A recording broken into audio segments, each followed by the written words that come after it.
Me räägime täna Keedika külas Läänemaal jutupäeval, kus siin toimub saate Lauluga maale salvestus ja õhtul esineb Ivo Linna. Kas see on üks muinasjutuline päev? Kas sellist päeva saab Eesti külas tegelikult olla? Küla eestvedajad Astrid Rääli ja Tarmo Kruusmann. No ma arvan, et see on ainulaadne meie jaoks.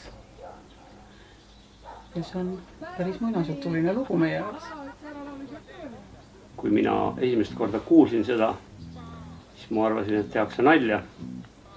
Aga täna on naljast saanud tõsi, et tõepoolest sellises väikses kohakeses imeilusal suvepühapäeval on Lauluga maale saade ja ka Ivo Linna. Ja eriliseks teeb veel, et Ivo Linna mitte tavasel aastal, vaid oma juubelisünnipäeva aastal. Kas Keedika on piisavalt suur küla, et võtta vastu nii suur üritus?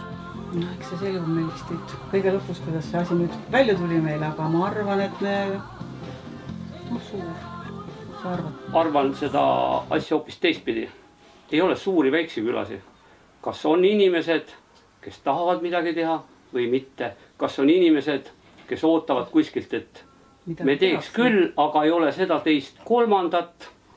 Noh, põhiline see kõige kolmas suurim on siis raha. Ei ole niimoodi.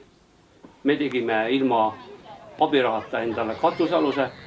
Tänu sellele üldse me saame täna, võib-olla edaspidi, kes tahavad esineda, saavad seda laulaval teha ja inimesed näevad, et ei ole tühi külaplats, vaid inimesed on loonud keskkonna, kus midagi saaks toimuda.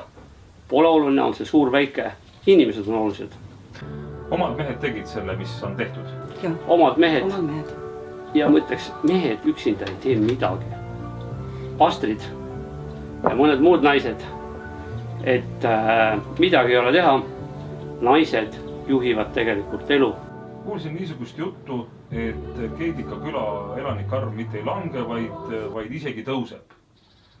Et kas sellel on ka mingisugune meelitustöö? Olete te kusagil suurlinna lähedal? Minu meelest mitte, olete keset metsi. Kuidas siis on võimalik, et tühje tärasid pole? See on hea küsimus tegelikult, miks meil ei ole tühjasid inimesed tulevad. Miks sina, Tarmo, tulid maale? Mina tulin sellepärast, et ma ei tulnud siia juhuslikult, et minu vanaisa on siit 3 kilomeetrit allpool veel sügavas metsas sündinud ja selles suhtes, aga ma olen ikkagi olnud linnainimene. Aga mingi juur, mina julgen öelda, see vastab tõele, kuhugi tõmbab mingil ajal. Aga võib-olla on ka see, et meil külal on omapärane selline äkki aura, et kõik inimesed, kes meile siia tulevad, on kuidagi kõik sedasi meile nagu hästi vastuvõetavad ja nad nagu arvestavad meiega, nad ei ole meile nagu võõrad, saavad võttu omaks. Et äkki on ka midagi selles, et võib-olla külal on tõesti mingi selline omapärane aura olemas, kus nad tulevad. Ei oska öelda muidugi, aga tore on, et nad tulevad vähemalt. Olete kokku lugenud, mitu elanikku praegu on ametlikult? Mitu Keedika last ja Keedika last on teil? Meil on 45 oli meil päris elanikku minu teada. Ja maju oli meil 22 pluss suvilad veel. Ja suvitajad tulevad ka suht vara juba ja lähevad siis suht ka hilja. Oleme õnnelikud, kes tulevad lastega.